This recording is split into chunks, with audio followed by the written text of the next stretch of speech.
Oh, maman, c'est pas spaghetti. Bon, Nico, c'est pas ma faute à boy. Parce que ma faute à loutou, maman. Parce que ma faute à bon côté. Je te ma faute et comme tu touches le canard bassi. C'est des accidents. T'es, quand tu es sous boy, il faut mesurer en gros. Ou tu en as pesé. Ma faute est comme bon. Bon, comme Michel Kolekanani. Kolera moi c'est quoi?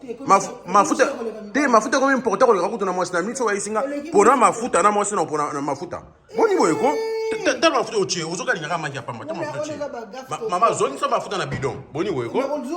Zone ça ma faute si ça j'ai ton boy na biso. Eh, bon niveau, ma faute est belle boy. Maman, ma faute est comme important très cher. Eh, maman, ma faute à Mikolo. Mikolo kuta mpovera mafuta. Parce que na miso na uzo mafuta wapi. Mais soki na bimi na gena gare du nord na uzo basi. Mais mafuta na uzo wapi. Ke na magasin so mafuta ezate. Mais soki na gena gare du nord na uzo mwasi. Boni ko sana mafuta boy ko mama. Zongi sa mafuta na bidon. Boni uzo wa boy ko. O comparer moi na mafuta. Mafuta ko Michel mama. Putina kangi nyonso mafuta ezate. Bonzo putina kangi nyonso na eleki moi na. Pona ba mafuta ko Michel bino basi atana na uzo atana tram na uzo yo. Mama mafuta ko Michel. Commissaire na boite me koleka moske ko bongisa. Moi si na uzata atana tram. Hein?